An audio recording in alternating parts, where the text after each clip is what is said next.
திருவள்ளூர் மாவட்டம் பழவேற்காடு அடுத்த கருங்காலி பகுதியில் அவ்வப்போது கடல் சீற்றம் ஏற்பட்டு கடல் நீர் சாலையில் உட்புகுவதால் போக்குவரத்து பாதிக்கப்படுவது வழக்கமாகி வருகின்றது.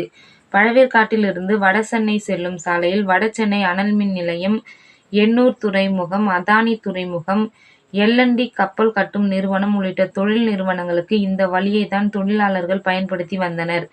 இந்த நிலையில் மீண்டும் கருங்காலி பகுதியில் கடல் சீற்றம் அதிகமானதால் கடல் நீர் சாலையில் சென்றதால் போக்குவரத்து பாதிக்கப்பட்டது. இதனால் பழவேற்காட்டில் இருந்து வடசென்னை செல்லும் தொழிலாளர்கள் பணிக்கு செல்ல முடியாத நிலை ஏற்பட்டுள்ளது. பழவேற்காட்டில் இருந்து பொன்னேரி, மீஞ்சூர் வழியாக 40 கிலோமீட்டர் சுற்றி செல்லக்கூடிய நிலை ஏற்பட்டுள்ளது. இதுபோன்ற கடல் சீற்றம் காரணமாக சாலையில் கடல் நீர் உட்புகும் போது மணல் அரிப்பு ஏற்படுவதால் சிறு பாலம் உடனடியாக கட்டித்தர வேண்டும் என பொதுமக்களும் வாகன ஓட்டிகளும் கோரிக்கை வைக்கின்றனர்.